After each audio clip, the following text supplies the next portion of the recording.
Our past presidents, BJ Banson and syempre si Kerry na nagpakilala sa akin, to our immediate past president, Christopher Sarili, and especially to our 2023 JCI Bataan President Harold Macapagal, to all our local government partners, Mayor Robin Tagle, representative of Congressman Abet, si Geoff Loyola, kasama ko po sa Sangguniang, nangunguna sa Sangguniang Panlalawigan, kasama ko po sa Provincial Government, Vice Governor Chris, sa lahat po na nandito muli, isang magandang gabi.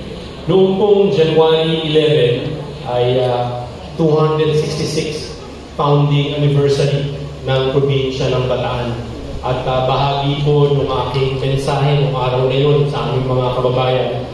Sinabi ko po na this is a call to excellence.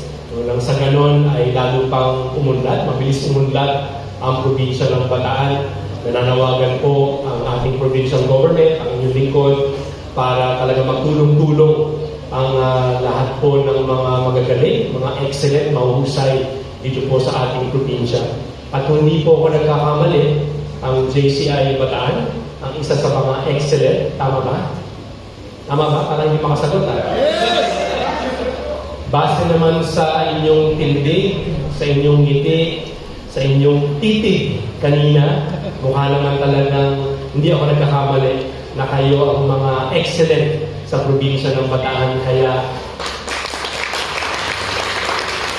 Kaya ito po ay panawagan para po sa inyong lahat, para tumulong sa ating provincial government, to all our local government units, mga bayan at ang City of Balanga.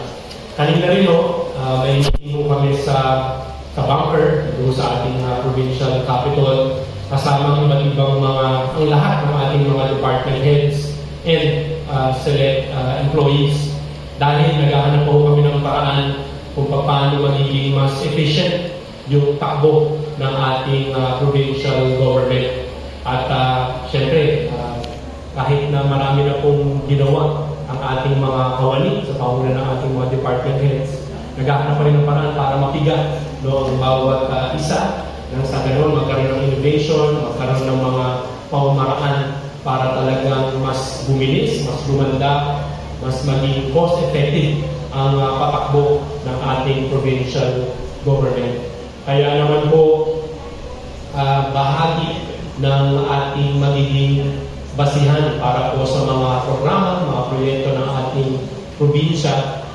Kung siguro alam ko ng ating mga kababayan dito po sa Bataan, na meron pong ongoing na comprehensive household survey. Ito po yung CBMS, yung community-based monitoring system, and we're very happy, katulad po nila Mayor Robin, na ang lahat ng bayan dito sa aming lalawigan ay nag-participate dito sa initial rollout ng community-based monitoring system. This is a national law, and ang CBMS po ang lead agency, ang Philippine Statistics Authority. So ito po yung house-to-house survey, very comprehensive yung survey, umaabot ng 39 pages yung tinatanong sa bawat household tungkol sa kalagayan sa iba't ibang mga bagay. At base sa makukuha natin informasyon, datos dito sa CBMS, hopefully ito po yung maging basihan ng maraming desisyon na kinakailangan po natin gawin, at lalo na kung paano natin ma-improve yung lahat ng mga services, lahat ng mga programs natin para sa ating mga kababayan. At siguro pinakamahalaga na ma-address ito pong ng ating provincial government, lalo na sa paggamit nito pong CBMS,